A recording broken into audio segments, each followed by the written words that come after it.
What is up, everybody, and welcome back to TarHeelIllustrated.com. I'm Jacob Turner.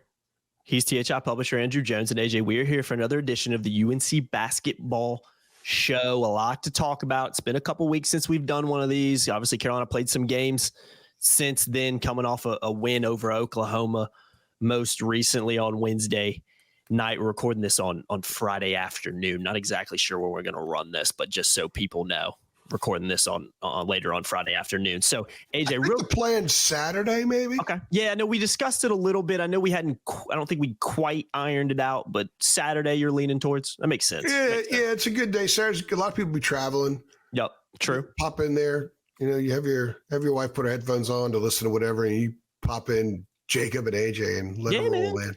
Me and my wife do that on car rides sometimes. She'll put her little TV show on, put her headphones on. I'll listen to a podcast. I mean, that's a very popular thing to do in today's world, especially. So, yeah, hopefully we got some people listening to us right now, traveling up to see family on the holidays. Merry Christmas, happy holidays to everybody. I'll throw that in there as well, because this will definitely be out before Christmas and a couple days before that. So go ahead and know if everybody has a happy holiday season. Real quickly too, AJ, I don't do this very often. And again, I don't.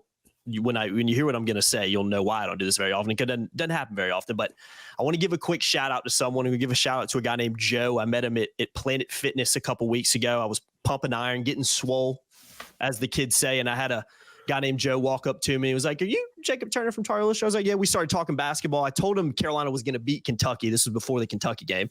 So that shows my knowledge on how much I know about Carolina. But yeah, as soon as they lost, I was like, well, he probably never listened to a podcast again, because I don't know what I'm talking about. But full disclosure, I thought they would too. So yeah. I ran to quite a few people in Charlotte the other night. Mm-hmm. Couple subscribers. It was great I forget sometimes to shout them out, because I do appreciate. Yeah, I do. Well, I do something. A lot. I every game I go to, I see somebody, and I always forget it. And I forgot right now, on top of my mind, I forgot the name of the subscriber first guy that I talked to the other day. Shook my hand. He saw me in the stands. Said we do a great job. Said everybody always talks about what a great job you do and stuff, but I love when people say something to us. I don't need the attaboys. No, I'm not. Yeah, I like the fact that people appreciate the work, and that they get, because we're in the service industry. Mm-hmm. That's what this is. And the reason I got into this business a long time ago, my dad was a huge fan, and I remember, especially after losses. I'll never forget one time. I've told you this story 1,000 times. I'll go ahead and say it now. I'll never forget him just going back and forth. And he was just like, they had lost, and my dad went to Chapel Hill. He played soccer and lacrosse. He was president of the Monogram Club. He's a huge Carolina fan. And I don't root, just for full disclosure. I don't root for anybody. The only team I root for in sports are these guys right here, Orioles.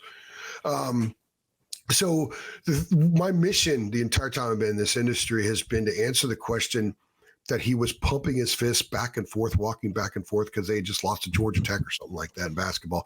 I wonder what the boys are thinking. Mm-hmm. And he wanted to know more. He wanted to know inside. He didn't want to know what he already saw, because he knew what he saw. He knew how to discern what he saw. He wanted to go behind the curtain and know more. Because it wasn't just they lost and we've got another game coming up, let's go get them team. It's way beyond that. And the people that are watching this, most of them go way beyond that. The people that subscribe to our site and pay their hard-earned money to be premium members of our site, which is only $8.33 a month. Good plug. They have a dire passion to know those things as well. So I spent my entire 27-plus year career trying to answer that question for people, whether it's covering Carolina, when I covered Duke, State, the whole ACC, when I used to do a lot of Clemson and Florida State, Virginia Tech football, same kind of thing. Even with the pro sports, covering the Hurricanes and the Bobcats. We were back being the Hornets again. That's how long ago I covered the Bobcats. Mm-hmm. Covering the Panthers, all that kind of stuff. I've always tried to answer that question. And so when somebody stops us and says something, I feel like we're delivering some of those answers to those people. Exactly.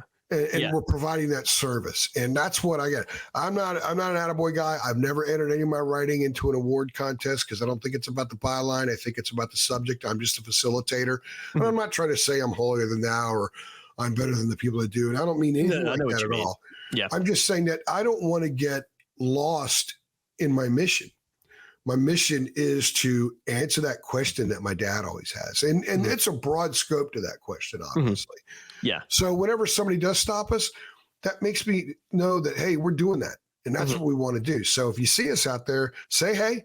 I get people that nod and stuff like that. I've always got a few seconds to stop and say, hey, and I appreciate it because we want to connect. That's what we want to do. This is a business. And if we connect, the business does well. But our business wouldn't succeed if we didn't have passion for delivering that service, providing that service. And you guys wouldn't be fans if you didn't have a passion for it. So we kind of go hand in hand. So let us know. Let us know.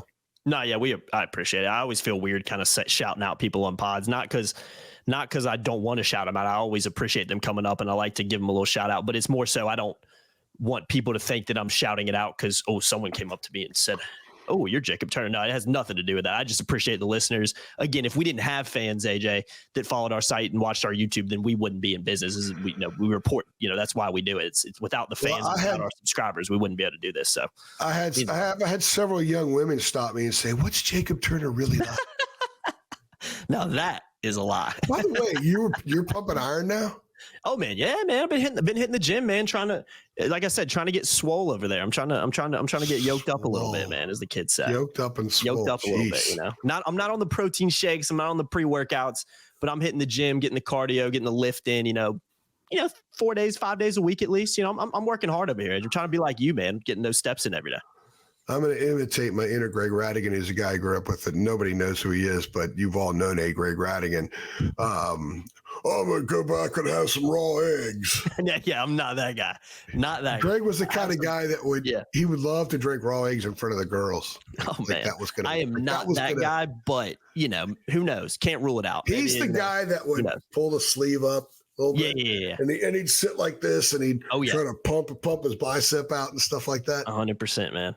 I know a few of those guys as well. Went to high school with played football at Shepherd College in West Virginia.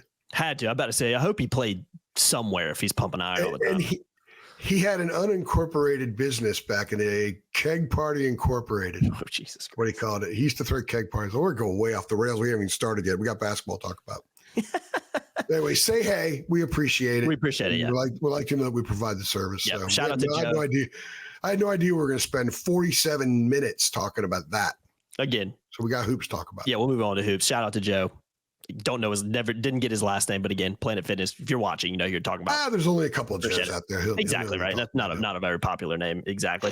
AJ, let's move into the basketball topic before we have a 6-hour long podcast.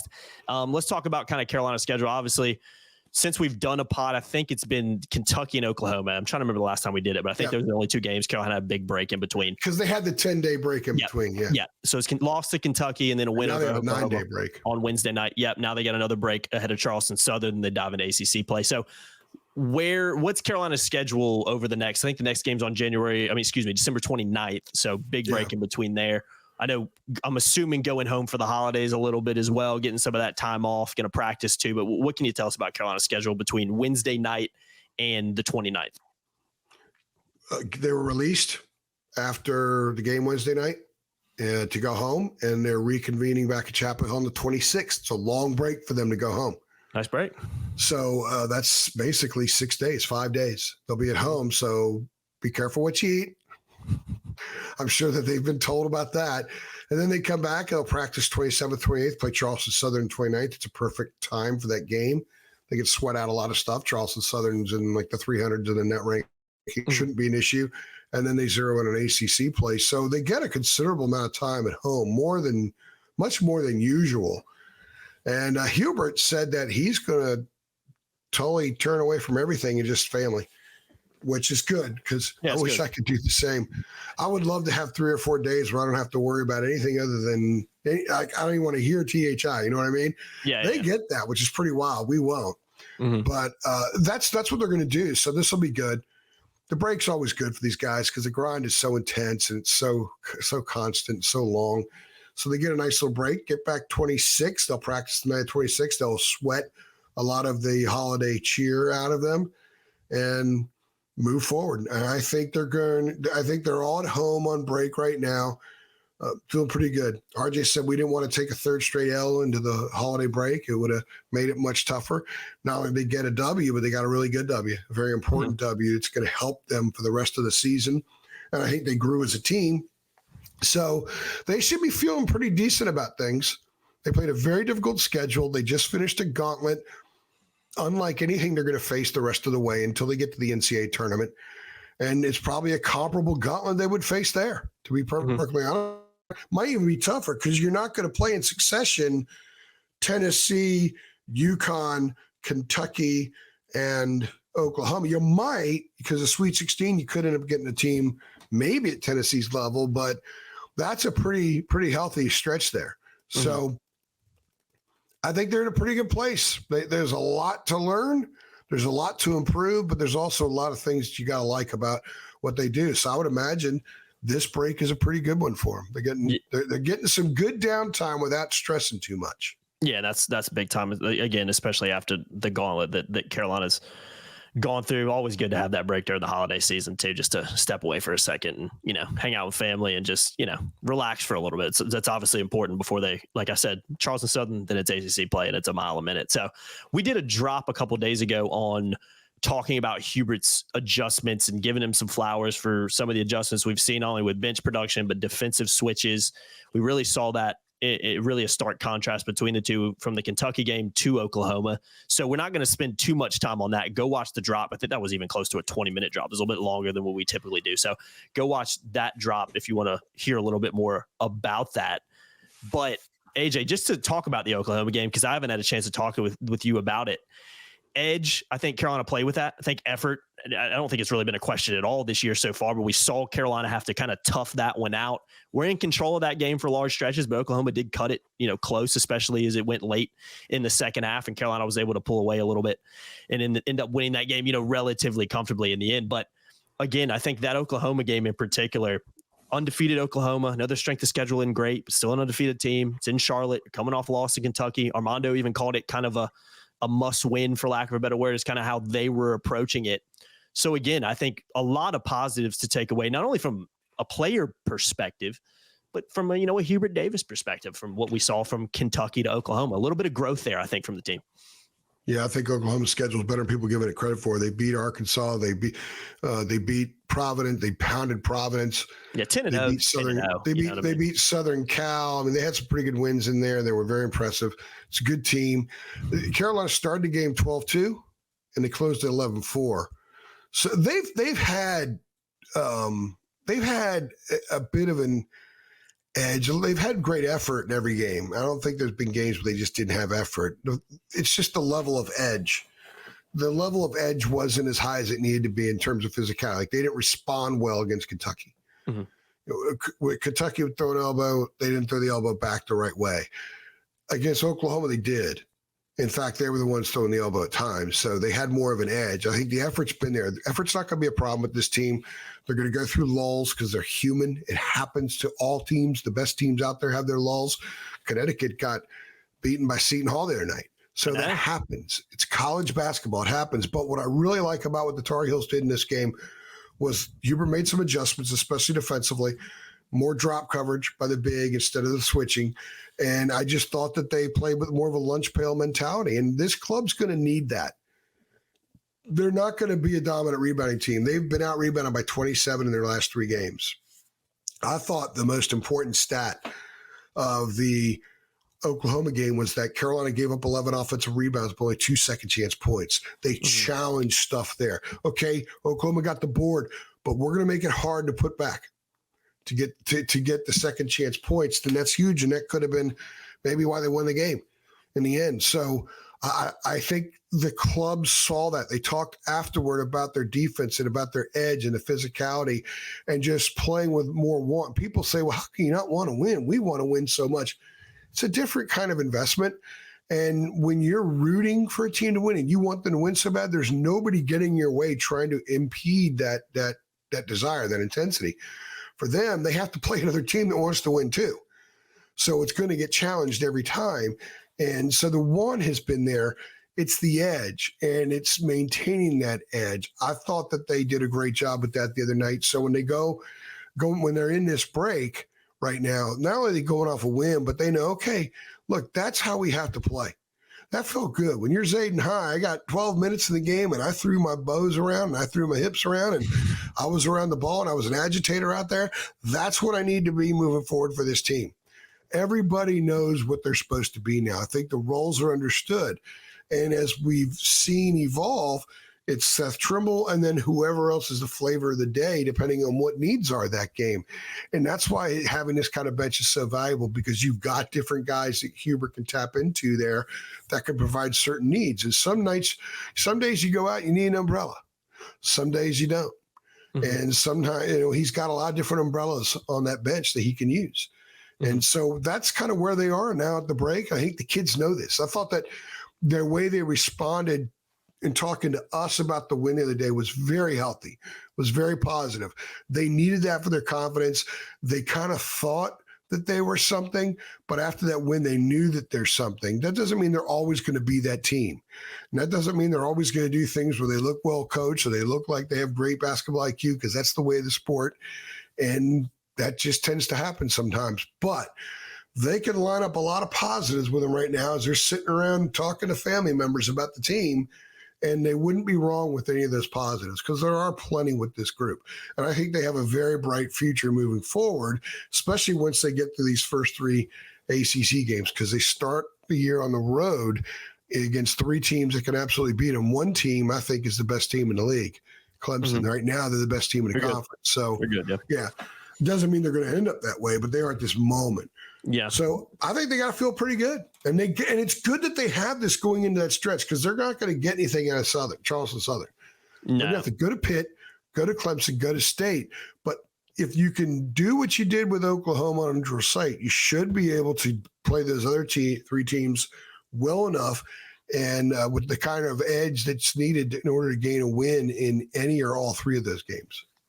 Yeah, and we just praised them a lot. Just to focus on one of the negatives real quick, you mentioned rebounding. What's up with the rebounding? I mean, again, Carolina, they're not the most athletic team in the world. We've talked about that. But one thing they are is they're experienced and they're tall. So what's up with the lack of rebounding? What do you bring that down to? Well, they're not that tall, because they start as 2 6-footers in the backcourt, and they've got a 6'5" wing and a 6'6" and 6'4" isn't uber athletic. Mm-hmm. He's strong and he's physical. He's not uber athletic. I think with their set plays are so outside oriented, with the exception of any entries into Armando, that a lot of shots are being released, and there's 4 guys outside the 3-point line. So it's a long way to go for an offensive board. Mm-hmm. So they're not setting themselves up for opportunities for offensive rebounds as much as before. If you had 2 Armandos down there, which they've had many times before, they would. I also think it's a matter of getting used to when your teammates shoot. Offensive rebounding is as much about anticipation as anything else. And defensive rebounding is more about physicality and want and boxing out, because you're in position with everything being volume man, essentially. When the ball goes up, you should be able to put your backside into somebody. You don't have to just box out your guy. You find the nearest guy and you box him out. It's a little more simplistic in nature. Offensive rebounding is a lot about anticipation. Do you read the ball coming off the rim when RJ shoots it? It's going to come off the rim different for him than it is for when Trimble shoots it or when Jalen Withers shoots it. So a lot of that comes with playing with each other for a long time. A lot of that comes in having game situations and knowing what kinds of shots guys like, so you can anticipate a little bit more. Because if you're Harrison Ingram and you're on the weak side corner and you're 24 feet from the basket and suddenly Cormac Ryan launches a 3, you're not in position to rebound. But when the ball swings over there, if you know it's a set for a shot and it looks like the shot's going to be there, you can anticipate and crash a little bit more. I do think this should be a better weak side offensive rebounding team than it's been. I think guys like Ingram and Withers and Ryan are dudes that should be able to help them in those areas, but they haven't gotten there yet. In the last 3 games, they played really good high-end power programs that have owned them on the glass. So the Tar Heels have a lot of room to grow in rebounding, which is something we haven't said a whole lot. But the other night they made up for it with 10 steals, 6 block shots. and they forced 18 turnovers and allowed just 6 assists. They're going to have to consistently be defensive and force turnovers, because a forced turnover often leads to scoring opportunities. It's no coincidence they had 23 points off turnovers and they had 24 fast break points the other night against Oklahoma. That's where you can make up for not being as efficient and productive on the offensive glass as they've been in the past. Mm-hmm. Yeah, it is an interesting one, but I do agree with what you're saying. I think it's something they can still improve on, and maybe you'd expect them to as the season goes on. Let's switch it back to the positives for North Carolina, AJ, because I've been giving RJ a lot of praise this year, and rightly so. I still don't think for whatever reason he's getting talked about enough from a national media perspective. But what is season RJ Davis having? Let me read some stats out for you, AJ. 9th in the country in scoring right now, a little over 21 points a game. The only Power 5 player is a top Power 5 guard in the country in terms of scoring. The only guy ahead of him is Purdue's Zach Edey, who obviously plays 40. He's averaging around 24, 25 points a game. Having a really good year, as you'd expect. But I think when you look at RJ's stats, it's what he's done against ranked opponents this season. 23 points in the win over 7th ranked Oklahoma. 27 points in the loss to Kentucky, 14th ranked Kentucky. 26 points in the loss to 5th ranked UConn, 27 points in the win over number 10 Tennessee, and 30 points in the win over number 20 Arkansas. He's been exceptional, AJ. Not only is he scoring in big volumes, he's making plays in games. He's hitting big shots for the Tar Heels when they need it. And he looks like he's just having a lot of fun out there, man. So, again, we gave Hubert his flowers and gave him a lot of respect and praise for his adjustments he's made in the drop we did a couple of days ago. It's only right we spend a few minutes talking about RJ Davis, man, because right now, for me, he's the best guard in the country. He's a top 5 player in the country right now. I don't think people can argue that. And because of that, he's the best player in the ACC, in my opinion, right now. What a season RJ Davis is having. And again, from a Carolina fan perspective, I like to say this. Long may it continue, man, because he's been absolutely fantastic so far this season. Yeah, it's an amazing stretch that he's been on. It's been an absolute pleasure to watch. He has become an NBA player right before our eyes. And like, the specs are what the specs are, but if you can play, you can play. And the league will play you. And he is playing like an NBA player right now. I've seen a lot of them in person in college, and he's playing like one of them. His game, I thought the other night, was maybe the most interesting of these high-scoring games during this stretch, because he had 8 points pretty quickly. And he had 8 points, but nobody else on the roster had more than 2.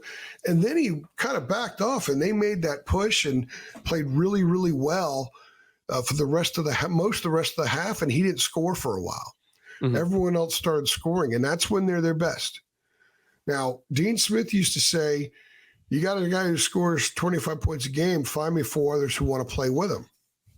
So I think one of the dangers that started occurring in the Kentucky game, and maybe even Connecticut as well, is I thought they had become too reliant on him at times. And when they became too reliant on RJ, what did you see? You saw a lot of RJ dribbling and creating his own shot. Okay, so he's going to score every once in a while, but having to do that so often is not sustainable over time. I don't think this club is better off when RJ scores 27 every night, because I think they need to get stuff from different guys to be a better team. Now, there are times when he's gone off like this, and it's really, really helped them, because they needed those points no matter who they came from. However, I think that you need to get Harrison more involved. You need to get Armando involved. You need to have Elliott do some things. You need to get Seth involved. You need everybody to have to be defended, because during some of these stretches, even when he's going off, teams would start to drop down and double on Armando. And some of this offensive rebounding has gone down since he's went on this huge scoring binge, because a lot of his shots come from the perimeter, much harder to rebound. And RJ's a phenomenal player. What he's doing is outstanding. But I think that for this to be the best team it could possibly be, they don't want to have to rely on that every night. Yeah, they don't want to have to rely on that every night. At some point, they're going to have to get some other guys to step up and have huge games as well at times, not just here and there. But man, from just purely an RJ standpoint, He's quicker with his release. That that step back three that he's got now is quicker, more pristine than ever before, and he drains it every damn time. He's become a really good catch and shoot guy. He's kind of been the opposite of a lot of players. A lot of guys are better catch and shoot players than they are off the dribble. He's always had the ball in his hands, so he's sort of an off the dribble shooter, right? Well, he has become a much better catch and shoot guy, and a perfect example is the ball screen Armando set for him the other night when it's a 5-point game. And RJ gets the catch, squares and shoots from right wing, and his guy is on the other side of Armando. Like, hey, did he shoot the ball? Did he make it? I mean, you couldn't see around Armando, right? And RJ drains the three. So he's become a complete player. 5 assists, 0 turnovers the other night. But I don't think him scoring 26, 27 points a game every night is the way this club wants to build itself over the next couple of months. They need him with fewer points than that, other guys with more, if that makes any sense. Yeah, a little more well-rounded instead of relying on him at times to kind of pull you out of things or hit shots when it matters. I mean, again, he's proven he can do that, and he's been fantastic. And if he scores 30 points a game for the rest of the year, I don't think anybody would be complaining. But I do agree. So a little bit more. I think you want more of a well-rounded team, though, right? You don't want to have a 27 point game guy going into the NCAA tournament because you're going to come up against clubs that are going to say, well, take him out and you beat them. Yeah, true. They got to be more than got to be more than that. I think it's great that he did it when he did. They now know that that's there, and I think he assumed full leadership of this team during this period as well, because he's always been a leader. And in some ways, Armando said that like a month ago that RJ was the leader on this team. Then he said it's his team. Well, he put a flag in the soil in the last month. So, okay, this is my team, but he needs more consistently from Ryan, and Ryan has to do his part. He can't go over 6 from the perimeter like he did at MSG. They need more from Armando. Armando had his second high-scoring game Wednesday night since Riverside. Mm-hmm. He had 14. Mm-hmm. So the other night. So otherwise, he hadn't been 5 of the previous 7. He'd been at 10 points or less. So they hit that big 3. They need more from Armando. They need more consistently from Ryan. They need more from Ingram. Ingram's been in the 10, 11-point range for a little bit of time now. And you don't want these guys suddenly thinking, well, I better pass it up and get a better shot to the guys averaging 27 points a game. Exactly. You want them to play instinctively. You want them to play fluidly. You don't want them to be so uber focused on where RJ is on offense, because if you are, then you know the defense is. Yeah. No doubt. There's still some improving this team can do in that respect. But again, gotta give him his credit. He's been absolutely fantastic, especially against ranked opponents this year. We're gonna wrap it up in a second. Real quickly though, AJ, I know we've kind of talked about it a little bit, but 2 Q1 wins going into the Charleston Southern game, and then ACC play starts at Pitt, like we've talked about earlier in the show. So we need to rehash that. But overall, when you look at where Carolina's at right now, going into essentially ACC play, which is, like I mentioned, pretty much up next for the Tar Heels. Pretty good spot right now. Do you think Carolina should be feeling pretty good about itself going into league play? I feel pretty good about stuff and know they can get a lot better. Yeah, and that's what you want to be right now, right? You don't want to be like peaked right now. You want to. No. Teams that peak now never win it. Yeah. Yeah, I think that they're in a good spot. They can get a lot better, but they're better than last year's team. They've got 2 that's really impressive wins under their belt, and Arkansas, depending on what they do, could become a 3rd very impressive win. They have a lot of room to grow, and they still have gelling to do. I haven't talked much about gelling in the last few weeks. They still have that to do, and part of that is Hubert's use of the bench. Yeah. So there's still a lot of stuff for this team to do. They've been playing. They were very good defensively Wednesday night. They weren't so great Saturday against Kentucky.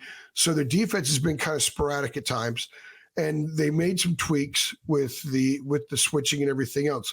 I think when Hubert makes tweaks at this time of year and the tweaks work, that is huge for team morale. That is huge for team juice, because you want them to be completely bought into the head coach.